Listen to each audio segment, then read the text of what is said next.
Hello everyone, this is Dr. Gurpreet. Today I will be sharing how to differentiate between hyoscyamus and stramonium as these two medicines come very close to each other. तो दोनों के अंदर ही fear of dark होता है, fear of injury, fear of injections होता है, indifference complaint does not आ जाता है. बट इसमें हम देखेंगे कि अगर हमारे पास क्लिनिक पे कोई बच्चा है या पेशेंट है तो हम इसमें कैसे डिफ्रेंशिएट करेंगे. सबसे पहले क्या होता है कि जो स्टेमोनियम का पेशेंट होता है उसमें लाइट डिज़ायर फॉर होती है, बट जो हायोसाइमस का पेशेंट होता है इट शंस लाइट, उसको लाइट से एवर्जन होती है.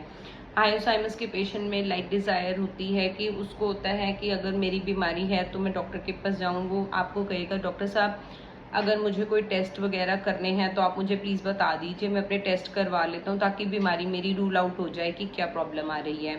वेयर एज हायोसाइमस के जो पेशेंट होता है वो क्या कहेगा कि डॉक्टर साहब टेस्ट वगैरह तो रहने ही देते हैं, इसकी कोई ज़रूरत नहीं लग रही, अभी मुझे अब सिर्फ दवाई दे दो. क्यों? क्योंकि जो हायोसाइमस है उसको होता है कि अगर मैंने इन्वेस्टिगेशंस करवाऊंगा तो उसमें मेरी कोई डिजीज़ कंडीशन ना निकल आए, तो अगर कुछ ऐसा हो जाता है, कोई बीमारी निकल आई बड़ी, तो मैं क्या करूंगा. तो उसमें इसलिए होता है, इसलिए वो शंस लाइट करता है. वेयर एज स्टेमोनियम का होता है वो टेस्ट करवा के उसको होता है मेरे को एक लाइट चाहिए, रोशनी चाहिए अपनी डिजीज़ के बारे में.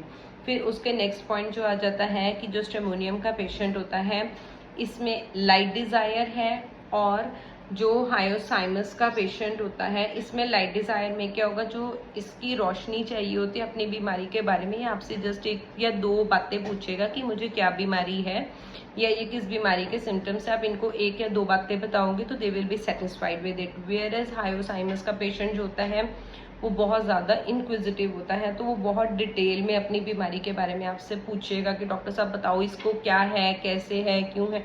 मतलब they are not, you won't be able to satisfy that patient कि उनके इतने क्वेश्चंस होते हैं अपनी बीमारी को या किसी भी चीज़ को लेके, they will keep on questioning you.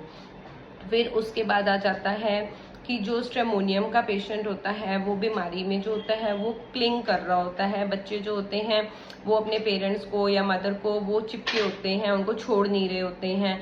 Whereas जो हायोसाइमस का पेशेंट होता है उसमें आपको क्लिंगिंग कहीं भी नहीं मिलेगी. तो अगर कभी आप बच्चों को देखते हैं जिनमें फियर ऑफ इंजेक्शंस मिल रहा है और लेकिन वो अपने पेरेंट्स को क्लिंग नहीं कर रहे हैं, देन गो फॉर हायोसाइमस. और अगर क्लिंगिंग है तो you can think of stramonium.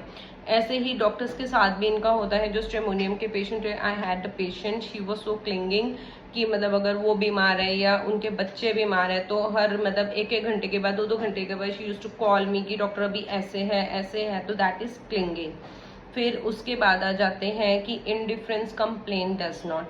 तो वो अपनी कंप्लेन के बारे में क्यों कंप्लेन नहीं करते हैं. जो स्ट्रेमोनियम की थीम है इसमें वो डिफरेंट आएगी as compare to hyoscyamus. Hyoscyamus इसलिए कंप्लेन नहीं करता है क्योंकि उसको होता है कि अगर मैं अपनी बीमारी के बारे में घर वालों को बताऊंगा तो मुझे डॉक्टर के पास ले जाएंगे, डॉक्टर मेरे को मेडिसिन देंगे या इंजेक्शन दे देंगे या मेरी कोई बीमारी ना बड़ी निकल आए. तो उसमें फियर भी ट्रेड रहता है कि कोई बड़ी बीमारी निकल आएगी तो क्या होगा, तो इसलिए वो नहीं जाते हैं. फिर सेकेंड हायोसाइमस में ये भी होता है कि जो एलोपैथिक डॉक्टर्स होते हैं बहुत स्ट्रॉन्ग मेडिसिन देते हैं, तो उससे मेरे को कोई साइड इफेक्ट हो जाएगा.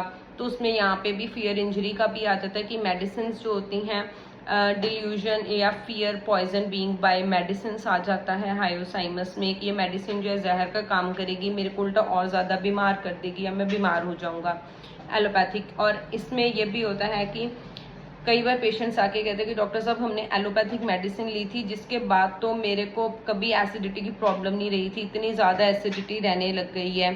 तो delusion wrong suffered he has कि वो मेडिसिन ने उसके बॉडी के ऊपर गलत इफेक्ट कर दिया है, तो उसमें ये भी आ जाएगा हायोसाइमस में.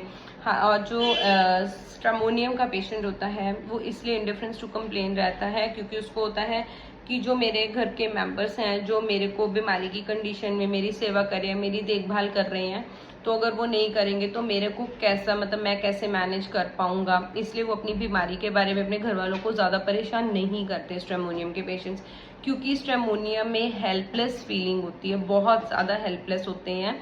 कि वो जिन लोगों, अगर कोई बेड रिडन पेशेंट है या एल्डरली पेशेंट्स होते हैं जो कि अपने बच्चों पे डिपेंडेंट होते हैं, अदर्स फैमिली मेम्बर्स पे होते हैं कि जो उनके टेक केयर कर रहे हैं, तो इसलिए वो उनको कुछ नहीं कहते हैं अपनी बीमारी के बारे में. कहीं मुझे छोड़ ही ना दें तो मेरा काम कौन करेगा, मेरे बच्चे ही तो हैं, मैं तो अपने कपड़े भी नहीं पहन सकते, तो वहाँ पे फिर इसलिए वो हेल्पलेस बहुत ज़्यादा होते हैं स्ट्रेमोनियम, इसलिए they are indifferent to complaints. Whereas hyoscyamus को होता है कि मुझे डॉक्टर के पास ले जाएंगे, मुझे बहुत ज़्यादा स्ट्रॉन्ग मेडिकेशंस पे डाल देंगे, तो उसमें फियर ऑफ इंजरी और पुराने भी पहले साइड इफेक्ट्स है तो डिल्यूशन रॉन्ग सफर्ड आ जाता है। फिर स्ट्रेमोनियम के पेशेंट में ये कई बार फीमेल पेशेंट्स में बहुत आता है कि डॉक्टर साहब मैं तो ना इतनी सुंदर थी, मेरे को होता है कि बस जितनी सुंदर मैं अब हूँ या पहले थी ना बस उतनी सुंदर लगूँ।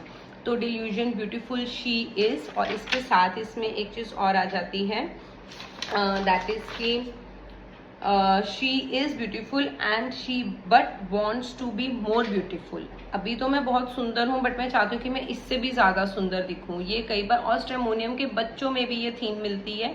कई बार पेरेंट्स आके कहते हैं कि डॉक्टर साहब ये ना शीशा बड़ा देखती है, इसको बहुत होता है कि मैं तो बहुत सुंदर हूँ, मैं बहुत सुंदर हूँ। I had this child girl patient, I think she was 5 to 6 years old। तो उसके मदर कहती थी इसको तो यही है कि मैं तो बहुत ही सुंदर हूँ। तो उस बेसिस पे आई गेव हर स्ट्रेमोनियम। कभी भी आपको ये पेशेंट आके बोलते हैं कि मैं बहुत सुंदर हूँ या बच्चों में, think of stramonium. So thank you, have a nice day.